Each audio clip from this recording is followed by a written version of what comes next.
النهاردة هنتكلم عن موضوع حساس وخطير. هل العلاقة الخاصة هي علاقة غير مقدسة؟ إمتى تكون العلاقة الخاصة سبب في المشكلات الزوجية؟ واحد من أهم أسباب المشاكل الزوجية هو عدم الفهم النظرة المسيحية الصحيحة للجنس والعلاقة الحميمة. المسيحية بتشوف العلاقة دي مش مجرد لقاء جسدي، لكنها تعبير عن الحب الحقيقي، مثال للبذل والتضحية، وطريقة نتخلص بها من الأنانية. يعني إيه الكلام ده؟ يعني العلاقة الحميمة لما تكون بقلوب نقية وطاهرة بتكون علاقة نقية وطاهرة. الكتاب المقدس بيقول: ليكن الزواج مكرما عند كل واحد والمضجع غير نجس. المسيحية بتربط بين العمل وحالة القلب، يعني نفس التصرف ممكن يكون مقدس لو القلب نقي وطاهر، وممكن يكون خاطئ لو القلب فيه شهوانية أو أنانية. زي ما الكتاب بيقول: كل شيء طاهر للطاهرين، وأما للناجسين فليس شيء طاهر.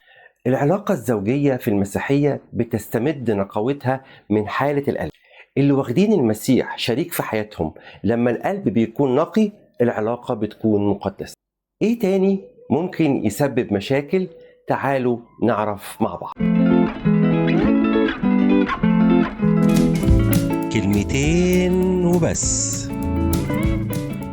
طب إيه تاني ممكن يسبب مشاكل؟ عدم التوافق والتناغم. لو الزوجين مش متوافقين في حياتهم اليومية طبيعي يحصل مشاكل في العلاقة الحميمة. التوافق الجنسي مش مجرد حاجة جسدية، لكنه يبدأ من تآلف القلوب والحب والاحترام. يعني التناغم في كل جوانب الحياة هو الأساس للتناغم في العلاقة الحميمة. لو في حب واحترام في الحياة اليومية العلاقة الحميمة هتكون تعبير طبيعي عن الحب ده. كمان غياب الحب المسيحي الحقيقي. الحب المسيحي هو المفتاح لتجاوز أي مشاكل سواء في الحياة اليومية أو في العلاقة الحميمة. الحب الحقيقي بيخلي كل طرف يفكر في سعادة التاني قبل نفسه، بيبقى فيه توازن بين الأخذ والعطاء. يعني لما الزوجين يدخلوا العلاقة بروح العطاء واللطف بدل ما يكون كل طرف بيدور على رضا وسعادة نفسه بس، بكده العلاقة تبقى ناجحتين وبس. إعداد وتقديم صموئيل الأمس، ماجستير مشورة من جامعة تولي صوفيا.